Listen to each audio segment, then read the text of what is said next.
Hi friends, YouTube ಚಾನಲ್ಗೆ ಸ್ವಾಗತ. Bhagyalakshmi serial ಇವತ್ತಿನ ಸಂಜೆಯಲ್ಲಿ ಏನು ಕತೆ ಅನ್ನೋದನ್ನು ಈಗಲೇ ನೋಡೋಣ. ಹಾಗೆ ಸೀರಿಯಲ್ ಇಷ್ಟ ಆದರೆ ಲೈಕ್ ಮಾಡಿ. ನನ್ನ ಚಾನಲಿನ ಸಬ್ಸ್ಕ್ರೈಬ್ ಆಗಿಲ್ಲ ಅಂದರೆ ಸಬ್ಸ್ಕ್ರೈಬ್ ಮಾಡ್ಕೊಳ್ಳಿ ಫ್ರೆಂಡ್ಸ್. ಪೂಜಾ ಅವ್ರ ತಂದೆ ಹೇಳ್ತಿದ್ದಾರೆ ಗಂಡಿನ ಮನೆಯವ್ರಿಗೆ, ನಮ್ಮ ಕಡೆಯಿಂದ ಎಲ್ಲ ಹೇಳಿದ್ದೀವಿ, ಇನ್ನು ನಿಮ್ಮ ನಿರ್ಧಾರ ನೀವು ನಮ್ಗೆ ಹೇಳಬೇಕು ಅಂತ.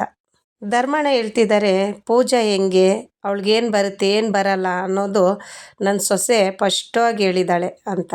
ನಿಮಗೇನು ಮುಜುಗರ ಆಗಿಲ್ಲ ಅಂದ್ಕೊಂಡಿದ್ದೀನಿ. ಇಲ್ಲ ಏನು ಮುಜುಗರ ಇಲ್ಲ ಅಂತೇಳಿ ಹುಡುಗನ ತಾಯಿ ಹೇಳ್ತಾಳೆ. ಸುಂದ್ರಿ ಹೇಳ್ತಿದ್ದಾಳೆ, ಮುಜುಗರ ಇಲ್ಲ ಅಂದಮೇಲೆ ನಮ್ಮ ಹುಡುಗಿ ನಿಮಗೆ ಇಷ್ಟ ಆಯಿತು ಅಂತ ಆಯಿತು. ಹುಡುಗನ ತಾಯಿ ಹೇಳ್ತಿದ್ದಾಳೆ, ನಿಮ್ಮ ಹುಡುಗಿನ ನೋಡ್ತಿದ್ರೆ ನನ್ನ ಮಗಳಿಗೆ ಅಪ್ನಾನೇ ಬರುತ್ತೆ, ಅವಳಿಗೂ ಹಿಂಗೆ ಅಡುಗೆ ಮಾಡೋಕ್ಕೂ ಬರಲ್ಲ, ಸೀರೆ ಉಟ್ಕೊಳ್ಳೋಕ್ಕೂ ಬರಲ್ಲ ಅಂತ. ಈಗ ಅದೇನು ಹೊಸ್ದಾಗೇನಲ್ಲ ಬಿಡಿ. ಕುಸುಮ ಅವ್ರು ಹೊರಗಡೆಯಿಂದ ಒಳಗೆ ಬಂದು, ಹೌದು ಎಲ್ಲನೂ ಕಲ್ತ್ಕೊತಾಳೆ ಅವಳು. ಇಲ್ಲಿ ನೋಡಿ, ನಾನು ನನ್ನ ಸೊಸೆ ಅವಳು ಮದುವೆಯಾಗಿ ಬರುವಷ್ಟರಲ್ಲಿ ಅವಳು ತಲೆ ಮೇಲೆ ಮಟ್ಕಿ ಎಲ್ಲ ಕೆಲಸನೂ ಕಲಿಸ್ತೀವಿ ಅಂತ ಹೇಳಿ ಕುಸುಮ ಅವ್ರು ಹೇಳ್ತಿದ್ದಾರೆ. ಎಲ್ಲರೂ ಖುಷಿಯಾಗಿ ನಗಿತಾ ಇದ್ದಾರೆ. ಹುಡುಗನ ತಂದೆ ಹೇಳ್ತಿದ್ದಾನೆ, ಕುಸುಮ ಅವರೇ, ನಿಮ್ಮೆಲ್ಲರಲ್ಲೂ ಇರೋವಂಥ ಒಂದು ಆನಸ್ತಿ ನನಗೆ ತುಂಬಾ ಖುಷಿಯಾಯಿತು ಅಂತ.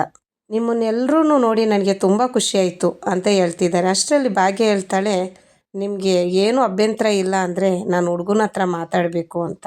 ಹುಡುಗನ ಹತ್ರ ಒಂದೆರಡು ಪ್ರಶ್ನೆ ಕೇಳ್ಬೋದಾ ಅಂತ ಕೇಳ್ತಾಳೆ.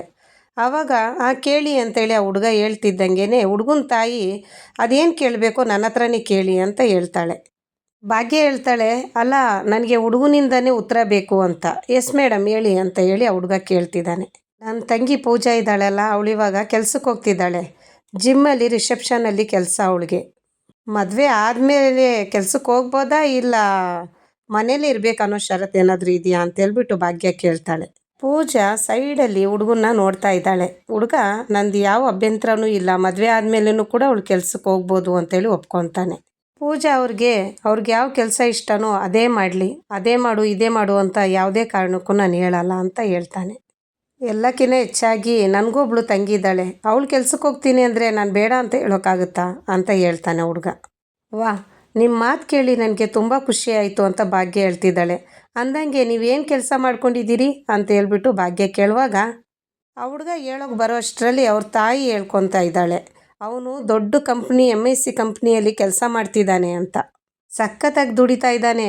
ಇವನು ಬೊಂಬೈಯಲ್ಲಿ ಇರುವಾಗನೂ ಸಖತ್ತಾಗಿ ದುಡಿತಿದ್ದ ಅಂತಿದ್ದಂಗೆ ಆ ಹುಡುಗ, ಅಮ್ಮ ಸಾಕು ನಿಲ್ಲಿಸು, ಎಷ್ಟು ಸುಳ್ಳು ಹೇಳ್ತೀಯಾ ಅಂತ ಕೂಗಾಡ್ತಾನೆ ಎಲ್ಲರೂ ಮುಂದೆ. ಎಲ್ಲರೂ ಮನೆಯವರೆಲ್ಲರೂ ಅವನ ಮುಖ ನೋಡ್ತಾ ಇದ್ದಾರೆ. ಅವ್ರ ತಾಯಿನೂ ಅವನು ಇಬ್ಬರನ್ನೂ ಮುಖ ನೋಡ್ತಾ ಇದ್ದಾರೆ. ಎಲ್ಲರೂ ಶಾಕಾಗಿ ನೋಡ್ತಿದ್ದಾರೆ. ಧರ್ಮಣ್ಣ, ಏನೋ ಸುಳ್ಳು ಹೇಳ್ತಿದ್ದಾರಾ? ಮತ್ತು ಆವಾಗಿಂದನೂ ನಿಮ್ಮಮ್ಮ ಅದನ್ನೇ ಹೇಳ್ತಿದ್ದಾರೆ? ಆ ಹುಡುಗ ಹೇಳ್ತಿದ್ದಾನೆ, ಅದೇ ಅಂಕಲ್, ನಾನು ಸುಳ್ಳು ಹೇಳ್ಬೇಡ ಅಂತೇಳಿ ಅಮ್ಮನಿಗೆ ಹೇಳ್ತಾ ಇದ್ದೀನಿ, ಅದನ್ನೇ ಹೇಳ್ತಾ ಇದ್ದಾರೆ ಆವಾಗಿಂದ ಅಂತ ಹೇಳ್ತಾನೆ. ಅಮ್ಮ, ಅವರು ನಮ್ಮ ಹತ್ರ ಏನೂ ಮುಚ್ಚಿಕ್ಲಿಲ್ಲ, ಆದರೆ ನಾವೇ ಆಗಮ್ಮ ಮುಚ್ಚಿಕ್ಕೋದು ಎಲ್ಲ. ನೋಡಿ ಮೇಡಮ್, ನಾನು MNC ಕಂಪ್ನಿಯಲ್ಲಿ ಕೆಲಸನೂ ಮಾಡ್ತಾ ಇಲ್ಲ, ನಾನೇನು ದೊಡ್ಡ ಪೋಸ್ಟ್ನವನು ಅಲ್ಲ ಅಂತ ಹೇಳಿ ಆ ಹುಡುಗ ಭಾಗ್ಯ ಹತ್ರ ಹೇಳ್ಕೊತಿದ್ದಾನೆ. ನಾನು ಕೆಲಸ ಮಾಡ್ತಿರೋದು ಒಂದು ಚಿಕ್ಕ ಕಂಪ್ನಿಯಲ್ಲಿ ಅಂತೇಳಿ ಪಾಪ ಹುಡುಗ ಒಪ್ಕೊತಾನೆ. ಕುಸುಮ ಅವರು ಅವ್ನು ಇಂಗ್ಲೀಷಲ್ಲಿ ಹೇಳೋದನ್ನ ನೋಡಿ, ನನಗೆ ಇಂಗ್ಲೀಷಲ್ಲಿ ಅರ್ಥ ಆಗಲ್ಲಪ್ಪ, ಕನ್ನಡದಲ್ಲಿ ಹೇಳು ಅಂತ ಕೇಳ್ಕೊತಾಳೆ. ಅಯ್ಯೋ ಆಂಟಿ, ಅದು ಈಗ ತಾನೇ ಸ್ಟಾರ್ಟ್ ಆಗಿರೋ ಅಂಥ ಕಂಪ್ನಿ ಅಂತ ಹೇಳ್ಬಿಟ್ಟು ಕನ್ನಡದಲ್ಲಿ ಅವ್ರಿಗೆ ಬಿಡಿಸಿ ಹೇಳ್ತಾನೆ. ಓ, ಹಾಗಂದರೆ ಸಂಬಳ ಎಲ್ಲ ಸರಿಯಾಗಿ ಸಿಗಲ್ಲ ಅಂತ ಹೇಳು. ಹಾಗೆಲ್ಲ ಏನಿಲ್ಲ ಆಂಟಿ, ಚೆನ್ನಾಗಿ ದುಡಿತಿದ್ದೀನಿ ಅಂತ ಒಪ್ಕೊತಾನೆ. ಅಪ್ಪ ಕೆಲ್ಸಕ್ಕೆ ಹೋಗಬೇಡ ಅಂತ ಹೇಳ್ತಿದ್ರು, ಅವರು ಸಿಕ್ಕಾಪಟ್ಟೆ ಆಸ್ತಿ ಮಾಡಿದ್ದಾರೆ, ಆದರೆ ನಾನೇ ನನ್ನ ಕಾಲ ಮೇಲೆ ನಿಂತ್ಕೋಬೇಕು ಅಂತ ಈ ಕೆಲ್ಸಕ್ಕೆ ಹೋಗ್ತಾ ಇದ್ದೀನಿ. ಅವ್ರ ಸೈಟು ಕಂಪ್ನಿ ಎಲ್ಲ ನೋಡ್ಕೊ ಅಂತ ಹೇಳ್ತಿದ್ದಾರೆ, ಆದರೆ ನಾನೇ ದುಡ್ದು ನನ್ನ ಕಾಲ ಮೇಲೆ ನಿಂತ್ಕೋಬೇಕು ಅಂತೇಳಿ ಕೆಲ್ಸಕ್ಕೆ ಹೋಗ್ತಾ ಇದ್ದೀನಿ ಅಂತಾನೆ ಹುಡುಗ. ಸುಮ್ಮ ಅವ್ರು ಹೇಳ್ತಿದ್ದಾರೆ, ಬೆಸ್ಟ್, ನಿನ್ನ ನಿರ್ಧಾರ ತುಂಬ ಒಳ್ಳೆಯದೇ ಅಂತ. ಭಾಗ್ಯ ಹೇಳ್ತಾಳೆ, ನಿನ್ನ ನಿರ್ಧಾರ ತುಂಬ ಒಳ್ಳೆಯದೇ ಇದೆ ಅಂತ. ಆದರೆ ಎಲ್ಲರೂ ಮುಂದೆ ನೀವು ಸತ್ಯನ ಒಪ್ಕೊಂಡ್ರಲ್ಲ, ಅದೇ ತುಂಬ ಒಳ್ಳೆಯದು. ಕುಸುಮ ಅವ್ರು ಹೇಳ್ತಿದ್ದಾರೆ, ಬೆಸ್ಟ್, ತುಂಬ ಒಳ್ಳೆ ನಿರ್ಧಾರ ಅಂತ. ಭಾಗ್ಯ ಹೇಳ್ತಾ ಇದ್ದಾಳೆ, ತುಂಬ ಒಳ್ಳೆ ನಿರ್ಧಾರ ನಿಮ್ಮದು ಅಂತ ಹೇಳಿ. ಆದರೆ ಎಲ್ಲರೂ ಮುಂದೆ ನೀವು ಒಪ್ಕೊಂಡ್ರಲ್ಲ, ಅದು ತುಂಬ ಒಳ್ಳೆಯದೇ. ಇಲ್ಲ ಮೇಡಮ್, ಇದರಲ್ಲಿ ನನ್ನ ಮುಜುಗರ ಇಲ್ಲ, ನೀವೇ ಕಾರಣ. ನೀವು ಹೇಗೋ ಓಪನ್ ಆಗಿ ಹೇಳಿದ್ರು ಅದನ್ನೇ ನಾನು ಫಾಲೋ ಮಾಡಿದೆ ಅಷ್ಟೇ ಅಂತ ಹುಡುಗ ಹೇಳ್ತಾನೆ. ಭಾಗ್ಯ ಹೇಳ್ತಿದ್ದಾಳೆ, ನನಗೆ ನೀವು, ನಿಮ್ಮ ಮಾತು, ನಿಮ್ಮ ಮನೆಯವರು ಎಲ್ಲ ಇಷ್ಟ ಆಯಿತು ಅಂತ. ಅತ್ತೆ ಮಾವ, ನನಗೆ ಹುಡುಗನ ತುಂಬ ಇಷ್ಟ ಆಗಿದೆ.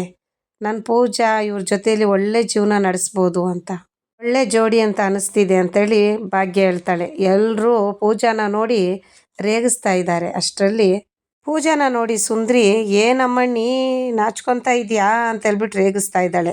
ಕುಸುಮ ಅವರು ಕಣ್ಣಲ್ಲೇ ಎದುರಿಸ್ತಾ ಇದ್ದಾರೆ, ಸುಮ್ಮನೆ ಇರು ಅಂತ. ಎರಡೂ ಕುಟುಂಬದವರು ಒಪ್ಕೊಂಡು ಖುಷಿಯಾಗಿ ಸಂಭ್ರಮದಲ್ಲಿರುವಾಗ ಹುಡುಗನ ತಂದೆ ಹೇಳ್ತಾನೆ, ಅದು ಸರಿ, ಪೂಜಾಗೊಂದು ಮಾತು ಕೇಳಬೇಕಲ್ವ, ಒಪ್ಕೆನಾ ಅಂತ. ಏನಮ್ಮ ಪೂಜಾ, ನಿನ್ಗೆ ಒಪ್ಕೆನಾ ಅಂತ ಕೇಳ್ತಾರೆ. ಆವಾಗ ಪೂಜಾ ನಿಧಾನವಾಗಿ ತಲೆ ಆಡಿಸ್ತಾಳೆ. ಖುಷಿ ಆಗ್ಬಿಡ್ತಾರೆ ಎಲ್ಲರೂ. ಆವಾಗ ಸುಂದ್ರಕ್ಕ ಮಕ್ಕಳು ಜೊತೆಲಿ ಸೇರಿಕೊಂಡು ಸಂಭ್ರಮದಿಂದ ಪೂಜಾದೇವಿಗೆ ಮದುವೆ ಅಂತ ಹೇಳ್ಬಿಟ್ಟು ಸುಂದ್ರಕ್ಕ ರೇಗಿಸ್ತಾ ಇರುವಾಗ ಸುಮ್ಮನೆ ಇರ್ರಿ ಅಂತ ಹೇಳ್ಬಿಟ್ಟು ಸೊನ್ನೆ ಮಾಡ್ತಾರೆ. ಕುಸುಮಾರ್ ಹೇಳ್ತಿದ್ದಾರೆ, ನಮ್ಮ ಕಡೆಯಿಂದ ಎಲ್ರಿಗೂ ಒಪ್ಕೆನೆ, ನಿಮ್ಮ ಕಡೆಯಿಂದ ಒಪ್ಕೆನಾ ಅಂತ. ನಮಗೂ ನಮ್ಮ ಹುಡುಗನಿಗೂ ನಮ್ಮ ಮನೆಯವ್ರಿಗೆ ಎಲ್ರಿಗೂ ಒಪ್ಕೆನೆ ಅಂತ ಹೇಳಿ ಅವಳು ಖುಷಿಯಾಗಿ ಹೇಳ್ತಾಳೆ ಹುಡುಗನ ತಾಯಿ. ಆದರೆ ನನ್ನ ತಮ್ಮನಿಗೆ ಅವನು ನಿರ್ಧಾರ ಮಾಡಬೇಕು, ಅವನು ಒಂದ್ಸಲಿ ಒಪ್ಕೋಬೇಕು ಅಂತಾಳೆ. ಅಷ್ಟರಲ್ಲಿ ತಮ್ಮ ಬಂದೇ ಬಿಡ್ತಾನೆ, ಎಲ್ಲ ಕೆಡ್ಸಿಕ್ಬಿಡ್ತಾನೆ. ಬಂದು ಸೀದಾ ಒಳಗಡೆ ಬರ್ತಿದ್ದಂಗೆ ಅಕ್ಕ ಅಕ್ಕ ಅಂತೇಳ್ಬಿಟ್ಟು ಕೂಗ್ಕೊಂಡೇ ಬರ್ತಾನೆ. ಎಲ್ಲರೂ ಮಕ ನೋಡ್ತಾ ಇರ್ತಾರೆ ಗಾಬರಿಯಿಂದ. ಆವಾಗ ಹುಡುಗನ ತಾಯಿ ಹೇಳ್ತಾಳೆ, ಯಾರೂ ಗಾಬರಿ ಪಡಬೇಡಿ, ನನ್ನ ತಮ್ಮನೇ ಅವನು ಅಂತ ಹೇಳಿ ಅಂತಾಳೆ. ಇವನಿಗೋಸ್ಕರನೇ ಇಷ್ಟೊತ್ತು ಕಾಯ್ತಾ ಇದ್ದೀವಿ, ಸುರೇಶ್ ಬಾರೋ ಕೂತ್ಕೊಳ್ಳೋ ಅಂತಾಳೆ. ಹುಡುಗನ ತಂದೆ ಹೇಳ್ತಿದ್ದಾನೆ, ಸುರೇಶ್ ನೀನು ಹುಡುಗಿ ನೋಡಿ ಒಪ್ಕೊಂಡ್ರೆ ನಾವು ಆಮೇಲೆ ಮಾತಾಡ್ಬೋದು, ನಾನು ಅದನ್ನೇ ಮಾತಾಡೋಣ ಅಂತ ಬಂದಿದ್ದೀನಿ ಬಾವಾ, ಇದನ್ನು ಇಲ್ಲಿಗೆ ಬಿಟ್ಬಿಡೋಣ, ಮುಂದೆ ಹರ್ಸೋದು ಬೇಡ ಅಂತ ಹೇಳ್ಬಿಟ್ಟು ಕೂಗಾಡ್ತಾನೆ. ಎಲ್ಲರೂ ಮಕ ಚಿಕ್ಕದು ಮಾಡ್ಕೊಂಡು ಎದ್ದು ನಿಂತ್ಕೊಂಡು ಬಿಡ್ತಾರೆ. ತುಂಬ ಶಾಕಲ್ಲಿ ನೋಡ್ತಿದ್ದಾರೆ ಏನಾಯ್ತು ಇಲ್ಲಿ ಅಂತ. ಹೌದಕ್ಕ, ಈ ಹುಡುಗಿ ನಮ್ಮ ವಿನಯ್ಗೆ ಸೆಟ್ ಆಗಲ್ಲ ಅಂತ ಹೇಳ್ತಾ ಇದ್ದೀನಿ ಅಂದಾಗ ಭಾಗ್ಯ, ಸರ್ ನೀವು ಇದ್ದಕ್ಕಿದ್ದಾಗೇ ಬಂದು ಹೇಳ್ಬಿಟ್ರೆ ಹೇಗೆ, ಹುಡುಗನ ಮನೆಯವರು ಒಪ್ಕೊಂಡಿದ್ದಾರೆ ಅಂತ ಹೇಳ್ತಾಳೆ. ಯಾಕಂತ ಹೇಳ್ಬೇಕಾ, ಇಲ್ಲಿ ಹುಡುಗಿ ಅಕ್ಕ ಯಾರು ಅಂದಾಗ ನಾನೇ ಅಂತಾಳೆ. ನಿಮ್ಮ ಯಜಮಾನ ಅಂತ ಕೇಳ್ತಾನೆ. ಆವಾಗ ಭಾಗ್ಯ ಅವ್ರ ತಾಯಿ ಆಫೀಸ್ಗೆ ಹೋಗಿದ್ದಾರೆ ಅಂತ ಹೇಳ್ತಾಳೆ. ಭಾಗ್ಯಗೆ ಹೇಳೋಕ್ಕೆ ಬಿಡಲ್ಲ. ನಾನು ಹೇಳಿದೆ ಒಂದಿನ ರಜೆ ಹಾಕಿ ಅಂತ, ಅದೇನೋ ಅವ್ರಿಗೆ ಅರ್ಜೆಂಟಾಗಿ ಮೀಟಿಂಗ್ ಇದೆ ಅಂತ ಹೋದ್ರು ಅಂತ ಹೇಳಿ ಸಂಭಾಳಿಸ್ತಾಳೆ ಭಾಗ್ಯ ತಾಯಿ. ಬಂದಿರೋ ವ್ಯಕ್ತಿ ಹುಡುಗನ ಮಾವ ಹುಡುಗನ ತಾಯಿ ಹತ್ರ ಕಿವಿಯಲ್ಲಿ ಹೋಗಿ ಏನೋ ಹೇಳ್ಬಿಡ್ತಾನೆ. ಭಾಗ್ಯ ಹೇಳ್ತಾಳೆ, ಅಮ್ಮ ಸುಮ್ಮನೆ ಯಾಕೆ ಸುಳ್ಳು ಹೇಳೋಕೆ ಹೋದೆ, ಇರೋ ವಿಷಯ ಹೇಳ್ಬೋದಾಗಿತ್ತಲ್ಲ ಅಂತ. ಬಾಯಿ ಮುಚ್ಕೊಂಡು ಸುಮ್ಮನೆ ಇರೇ, ಏನು ಮಾತಾಡಬೇಕು ಯಾವ ಸಮಯದಲ್ಲಿ ಅನ್ನೋದು ನನಗೆ ಚೆನ್ನಾಗಿ ಗೊತ್ತಿದೆ ಅಂತ ಹೇಳಿ ಭಾಗ್ಯ ತಾಯಿ ಹೇಳ್ತಾಳೆ. ಅಲ್ಲ ನಿಮ್ಮ ಅಳಿಯಂದಿರನ್ನ ಒಂದ್ಸಲಿ ನೋಡಬೇಕಲ್ಲ, ಫೋನ್ ಮಾಡಿ ಕರೆಸಿ ಅಂತೇಳಿ ಹುಡುಗನ ಮಾವ ಅಂತಾನೆ. ಆವಾಗ ಭಾಗ್ಯ ಅವ್ರ ತಾಯಿ ಹೇಳ್ತಾಳೆ, ಅಲ್ಲ ಅವ್ರು ಯಾಕೀಗ ಅಂತ. ಅಯ್ಯೋ ಕರೆಸ್ರಿ, ನಾನು ಮಾತಾಡಬೇಕು ಅಂತ ಕೂಗಾಡ್ತಾನೆ. ಅಯ್ಯೋ ಅಮ್ಮ ಮಗಳು ಮಕ ನೋಡ್ತಾ ಇದ್ದೀರಲ್ಲ, ಕರೆಸಿ ಬೇಗ ಅಂದಾಗ ಇಲ್ಲಿ ತಾಂಡವ ಬಂದೇ ಬಿಡ್ತಾನೆ. ತಾಂಡವ ಬಂದು ಎಲ್ಲರೂ ಮುಂದೆ ಭಾಗ್ಯಗೆ ಅವಮಾನ ಮಾಡ್ತಾನೆ. ತಾಂಡವ ಮಾಡಿದ ತಪ್ಪು ಒಂದು ಎತ್ತಿ ತೋರಿಸಲ್ಲ, ಆದರೆ ಭಾಗ್ಯ ಮೇಲೇ ಎಲ್ಲ ದೂರ ಹೇಳ್ತಿರ್ತಾನೆ. ಭಾಗ್ಯ ಬಿಟ್ಟೋಗಿದ್ದು, ತಾಳಿ ಬಿಚ್ಚಿ ಬಿಸಾಕಿದ್ದು ಅವನ ಕೈ ಮೇಲೆ, ಅದನ್ನೆಲ್ಲ ಒಂದಕ್ಕೆರಡು ಸೇರಿಸಿ ಹೇಳ್ತಾ ಇರ್ತಾನೆ. ಮನೆಯವ್ರಿಗೆಲ್ಲ ಅವನ್ನ ನೋಡಿ ತುಂಬ ಕೋಪ ಬರ್ತಾ ಇರುತ್ತೆ. ಕುಸುಮ ಅವರು, ಇಲ್ಲಿಗೆ ಯಾಕೋ ಬಂದಿದ್ಯಾ ಅಂತ ಕೂಗಾಡ್ತಾಳೆ. ತಾಂಡವನ್ನ ನೋಡಿ ಹುಡುಗನ ತಾಯಿ ಹೇಳ್ತಾಳೆ, ಯಾರು ನೀವು ಅಂತ. ನಾನಾ, ಈಗ ತಾನೇ ಹೇಳಿದ್ರಲ್ಲ ನನ್ನ ಅಳಿಯ ಮೀಟಿಂಗ್ ಹೋಗ್ಬಿಟ್ಟಿದ್ದಾರೆ ಅಂತ. ಅವನೇ ಭಾಗ್ಯ ಗಂಡ ಅಂತ ಹೇಳ್ತಾನೆ. ತಾಂಡವ ಹತ್ರ ಹೋಗ್ತಾನೆ, ಹುಡುಗನ ನೋಡಿಬಿಟ್ಟು ಸೆಕೆಂಡ್ ಕೊಡೋಕೆ ಹೋಗ್ತಾನೆ. ನೀವೇನಾ ಮದುವೆ ಗಂಡು, ಹಲೋ ಅಂತ ಹೇಳಿ. ಆ ಹುಡುಗ ಮಕ ತಿರುಗಿಸ್ಕೊತಾನೆ, ಕೈ ಕೊಡಲ್ಲ. ನನ್ನ ಹೆಸರು ತಾಂಡವ್ ಸೂರ್ಯವಂಶಿ ಅಂತ, ಈಗ ತಾನೇ ನನ್ನ ಅಳಿಯ ಮೀಟಿಂಗ್ ಹೋಗಿದ್ದಾರೆ ಅಂತ ಕಾಗೆ ಹಾರಿಸಿದ್ರಲ್ಲ, ನಾನೇ ಅಂತಾನೆ. ಕುಸುಮ ಅವರು, ನೀನೇನೋ ಮಾಡ್ತಿದ್ದೆ ಇಲ್ಲೇ ಅಂತ ಕೂಗಾಡ್ತಾರೆ. ಆ ಕುಸುಮಂಬೆ ಒಂದಿಷ್ಟು ಸತ್ಯನ ಹೇಳ್ಬಿಟ್ಟು ಹೋಗ್ತೀನಿ ಅಂತ ಹೇಳ್ತಿದ್ದಾನೆ. ಭಾಗ್ಯ ಅವ್ರ ತಾಯಿ ಹೇಳ್ತಿದ್ದಾರೆ, ಸತ್ಯನ, ಏನು ಸತ್ಯ ಅಳಿ ಅಂದರೆ ಅಂತ.